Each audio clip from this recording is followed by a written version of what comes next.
بسم اللہ الرحمن الرحیم ان رسول اللہ صلی اللہ علیہ وسلم قال من کظم غیظا وهو قادر على ان ينفذه دعاه الله على رؤوس الخلائق يوم القيامة حتى يخيره في أي الحور شاء۔ نبی اکرم صلی اللہ علیہ وسلم نے ارشاد فرمایا کہ اگر کوئی آدمی اپنے غصے کو کنٹرول کر لے باوجود اس کے کہ یہ آدمی اپنے غصے کے نکالنے پر قادر ہے، اللہ رب العزت اس کے بدلے میں تمام مخلوقات کے سامنے اس کو پکاریں گے، اس کو بلائیں گے، پھر اللہ رب العزت ان کو اختیار فرمائیں گے کہ آپ کو اختیار ہے کہ تمام حوروں میں جو حور آپ کو پسند ہے وہ آپ لے لیجئے گا۔ دیکھیں، دین اسلام کے اندر خاص عمل کے لیے خاص جزا، سزا، ثواب بھی ہے۔ انسان کوئی عمل کرتا ہے دنیا کے اندر تو انسان کے عمل کا تعلق دو چیزوں کے ساتھ ہوتا ہے، ایک انسان کے روح کے ساتھ ہوتا ہے، دوسرا انسان کے جسم کے ساتھ ہوتا ہے۔ اسی طرح اللہ رب العزت آخرت میں ہمارے روح اور جسم دونوں کے ساتھ ہمیں جزا اور سزا عطا فرمائیں گے۔ اچھا بدلہ اگر ہم نے نیک اعمال کیے یا اسی طریقے سے اگر ہم سے گناہ ہوئے تو اس کے بدلے اللہ رب العزت ہمیں سزا دیں گے۔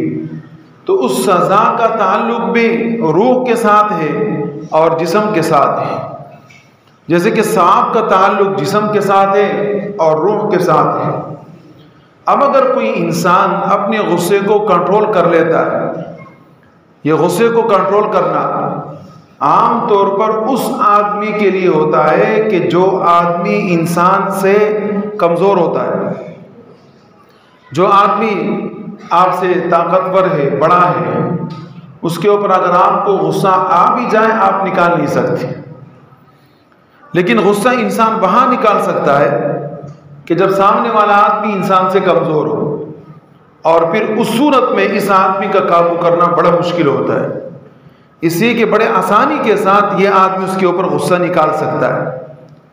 اب یہ کہ کوئی آدمی اپنے غصے نکالنے کے اوپر قادر بھی ہے، اس کے لیے کوئی رکاوٹ نہیں ہے، لیکن اس کے باوجود اپنے غصے کو کنٹرول کرتا ہے، اس کا اللہ پاک اتنا بڑا انعام دیں گے، اتنا بڑا انعام دیں گے کہ تمام مخلوقات کے سامنے اس آدمی کو پکاریں گے اور اس کو کہا رہے گا کہ آؤ، اللہ رب العزت کی طرف سے آپ کے لیے اعلان ہے اللہ کے پاس آنے کی۔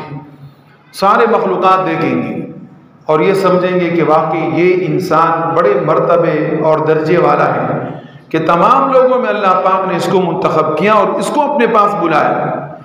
پھر جب اللہ پاک اس کو بلائیں گے اپنے پاس تو پھر اس کو اختیار دیں گے کہ آپ کی مرضی ہے، جس حور سے آپ نے شادی کرنی آپ کر لیں۔ ہر جنتی کو اللہ پاک حور دیں گے، لیکن اس آدمی کے لیے یہ اعزاز ہے کہ اس کو ہر قسم کا اختیار ہے۔ اللہ پاک نے یہ اختیار اس کی اس خاص نیکی کے اوپر دیا ہے، تو ہم بھی اپنی زندگی کے اندر ان خاص نیکیوں کے اوپر نظر رکھیں اور اپنی زندگی کے اندر لے کر آئیں۔ اللہ رب العزت ہمیں عمل کی توفیق عطا فرمائے۔ الحمدللہ رب العالمین والعاقبۃ للمتقین والصلاة والسلام علی خیر خلق محمد وعلی آلہ واصحابہ اجمعین۔ ربنا تقبل منا انک انت السمیع العلیم وتب علینا انک انت التواب الرحیم۔ سبحان ربک رب العزۃ عما یصفون وسلام علی المرسلین والحمد للہ رب العالمین۔